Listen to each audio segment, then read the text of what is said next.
세계적인 성공학의 대가라고 알려진 브라이언 트레이시라고 하는 분이 쓴 책 가운데 잠들어 있는 시간을 깨워라 라고 하는 제목의 책이 있는데, 거기서 그런 이야기를 해요.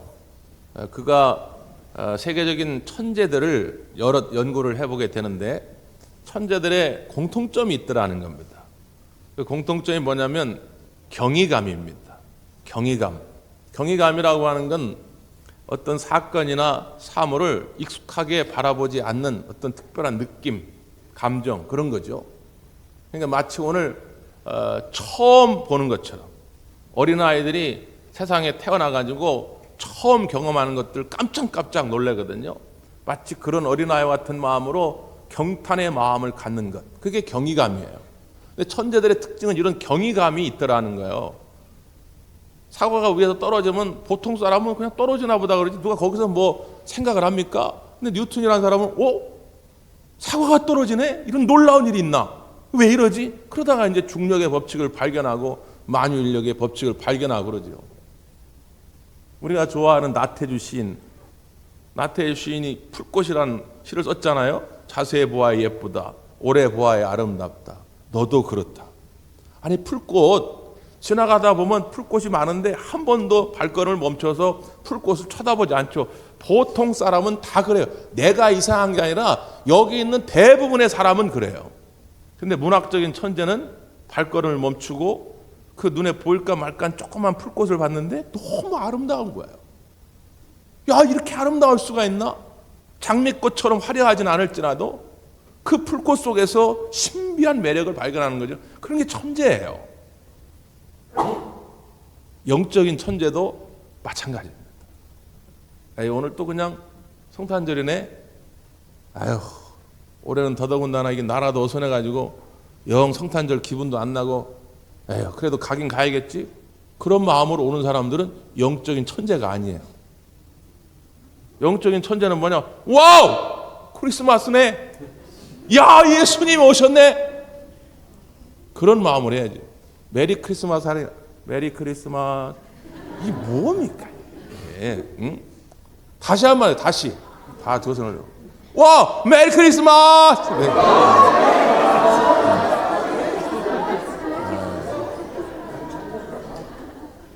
이제 좀 천재들이 되신 것 같으네. 매일 아침에 일어나서도 남편을 보면서 와우! 멋진 남자네. 아내를 보면서 야, 예쁜 아내네. 마치 처음 본 사람처럼 그렇게 해야 가정이 천국이 될 줄 믿습니다. 한번 해보시라고. 오늘 본문의 말씀에도 보면 남들은 그냥 아무 의미 없이 스쳐 지나갈 수 있는데 특별한 의미를 발견하고 그 의미를 따라 찾아오다가 예수님 안에서 기쁨을 만난, 그리고 예수님께 경배했던 사람들의 이야기가 등장합니다. 자, 우리가 잘 아는 이야기지만 그래도 한 번 더 읽어볼까요? 1절 2절 말씀. 1절 2절 시작. 예수께서 유대 가시되 동방으로부터 박사들이 예루살렘에 이르러 말하되 유대인의 왕으로 나시니가 오시지만 우리가 동방에서 그의 별을 보고 그에게 경배하러 왔노라 하니. 유대 베들레헴에서 예수님이 나신 것을 동방의 박사들이 먼저 알게 됐다, 그 말이에요. 동방은 정확하게 여기 지명은 나오지 않지만 성서학자들의 공통적인 견해는 페르시아 부근, 그러니까 지금의 이란 북부 지역이라 이렇게 봅니다. 박사라고 하는 것은 당시 점성술사인데 뭐 지금의 무슨 무당, 그런 점쟁이 그런 개념이 아니고 이방 종교의 예식을 집례하는 제사장 그룹이에요. 그러니까 이렇게 왕도 만날 수 있죠. 그러니까 보통 사람들은 아닌데 그들이 나름 자기들의 어떤 종교, 자기들의 점성술 때문에 별을 연구하다가 유대인의 왕, 여기서 말하는 유대인의 왕은 단순히 정치적인 왕을 말하는 것이 아니라 메시아를 말합니다. 뭔가 이 땅에 큰 구원을 가져다 줄 메시아가 온 것 같다라고 하는 그런 느낌을 받고 별을 따라온 거예요. 그래서 오다 보니까 지금 이스라엘 예루살렘 땅에 머물게 된 것이죠. 그래서 헤롯 왕을 만나게 됩니다. 그리고 헤롯 왕이 말하는 거요. 그를 경배하러 왔노라. 먼 길을 온 겁니다. 지금 이란과 이스라엘이 지금 아주 앙숙이지만 옛날에는 그렇지 않았는데, 예를 들어 가지고 당시 그 교통수단이 낙타인데, 낙타를 타고 이란에서 이 예루살렘까지 오려면 빨라야 두세 달이 걸려. 빨라야. 그러면 또 왔다가 다시 돌아가고 오려면 거의 반년 이상이 걸립니다. 또 반년 이상 그렇게 여행을 하려면 얼마나 많은 경비가 들겠어요. 근데 그럼에도 불구하고 이 동방의 박사들은 그 먼 길을 마다하지 않고 그 많은 경비를 아까워하지 아니하고 왔다는 거예요. 뭐 때문에 왔다고요? 경배하러 왔다는 것입니다. 이것이 경배의 의미고 예배의 의미예요. 우리가 우리말로 할 때 경배는 공경할 경자에 절배자를 씁니다. 공경하고 절한다 그런 뜻인데, 원래 영어 성경에 보면 worship이라는 단어를 많이 쓰죠. worship.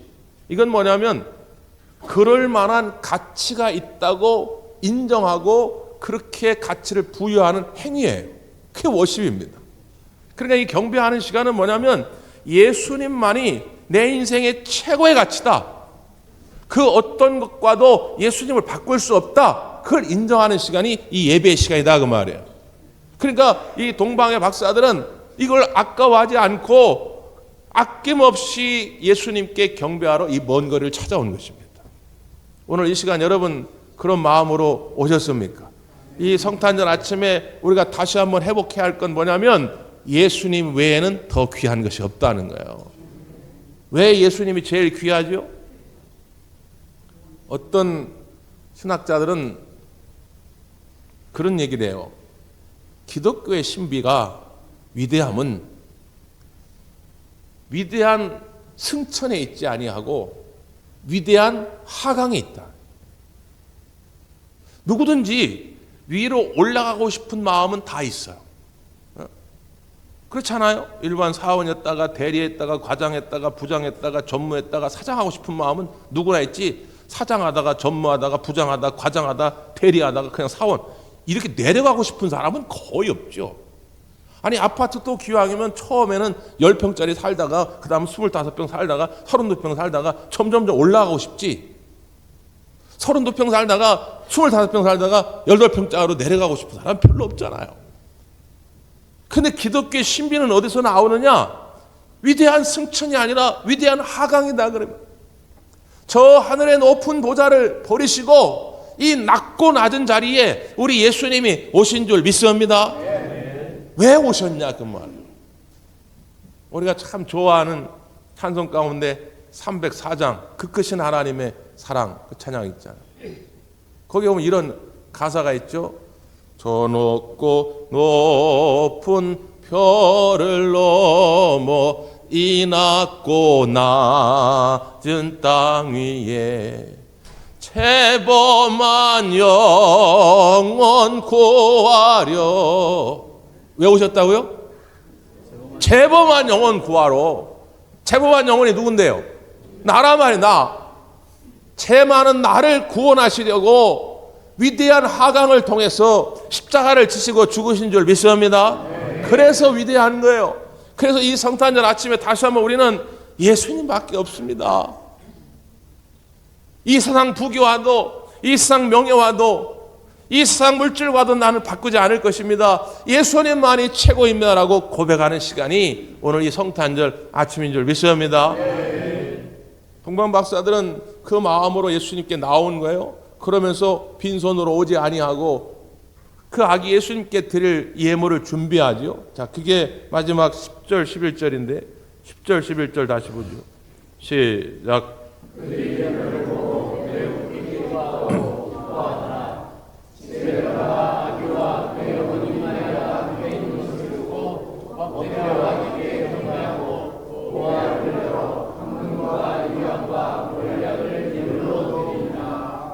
아멘.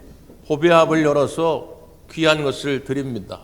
황금과 위안과 모략이죠. 황금은 예나 지금이나 동서고금을 막론하고 최고의 가치로 여기는 것 아니겠어요? 유황은 뭐냐면 값비싼 향료입니다. 서민들은 잘 가질 수 없는 고위 계층이나 가질 수 있는 값비싼 향료예요. 모략 또 당시의 방부제나 또 마취제로 쓰이는 것들인데 이것도 웬만한 서민들은 잘 갖지 못하는 값비싼 것입니다. 당시에 왕을 만나게 될 때는 빈손으로 가지 않고 반드시 그 왕에게 예물을 준비하게 돼 있어요.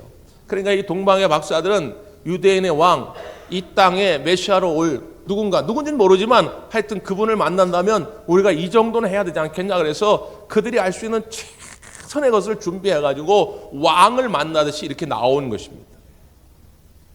그런데 하나님의 섭리는 참 놀라운 것이 이들이 지금 예수님께 나와 어찌 보면 초라한 말구에 놓인 악의 모습에도 불구하고 이렇게 값진 것으로 경배하게 하신 이유가 있어요.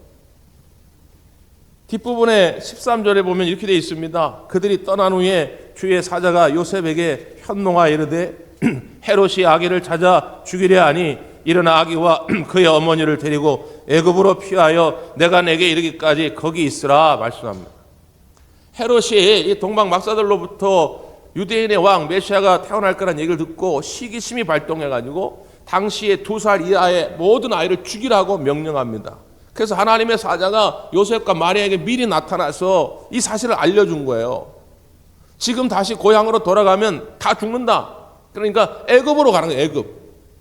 여러분 지금 요셉과 마리아가 원래 살던 동네는 가버나움이라고 하는 갈릴리 지역입니다.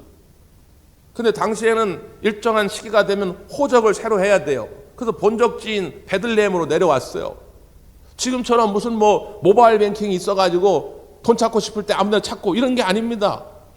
잠깐 내려온 거예요. 잠깐 있을 비용만 있습니다. 그런데 지금 고향으로 돌아가지 못하고 집으로 돌아가지 못하고 갑자기 하나님이 애굽으로 가라는 거예요. 애굽으로 가려면 또 많은 돈과 또 많은 시간이 필요합니다. 나중에는 헤롯 왕이 죽을 때까지 있게 되는데 한 2년여의 세월이 걸려요. 2년 동안을 애굽에서 지내야 됩니다. 돈이 어디 있어요? 근데 누가 예비해 주셨어요? 하나님이 동방 박사들을 통해서 예비해 주셨어요. 황금과 유향과 이 모략, 이 값비싼 것을 팔아 그 2년의 체류비에 쓰게 됩니다. 이게 얼마나 놀라운 하나님의 섭리 아니겠습니까? 사랑하는 성도 여러분, 오늘 우리가 성탄절을 왜 이렇게 기념하고 지킵니까? 단순히 기뻐하고 즐거워하는 것을 끝나는 것이 아니라 오늘 이 성탄절을 통하여 우리가 주님께 드려야 할 예물은 무엇인가? 이걸 한번 생각해 보는 시간이에요. 교회 역사적으로 보면 12월 25일이 끝나고 12월 26일은 스데반 집사님의 순교를 기리는 날입니다. 그리고 12월 27일은 사도 요한을 기리는 날이에요. 왜 우리 믿음의 선배들이 그렇게 정해놓았을까요? 12월 25일 날 우리의 죄를 구원하시기 위하여 재범한 영혼 구원하시려고 나한테 오신 것을 믿는다면 그러면 최초의 교회의 순교자인 스데반 집사님처럼 우리도 우리의 생명, 우리의 재능, 우리의 재물, 우리의 시간을 주님께 예물로 드리기로 결단하라 그 말이에요. 그래서 12월 26일이 순교자 스데반 집사님을 기리는 날입니다. 인터넷상에 작자 미상인데 참 재미있는 시가 하나 있어서 제가 소개해 드리려고 하는데 제목이 뭐냐면 하나님 아버지께 내가 드릴 기쁨의 선물입니다. 하나님 아버지께 내가 드릴 기쁨의 선물. 얼굴은 그분이 주셨지만 표정은 내가 드릴 선물. 시간은 그분이 주셨지만 유익하게 활용하는 건 내가 드릴 선물. 손은 그분이 주셨지만 땀 흘려 수고하는 건 내가 드릴 선물.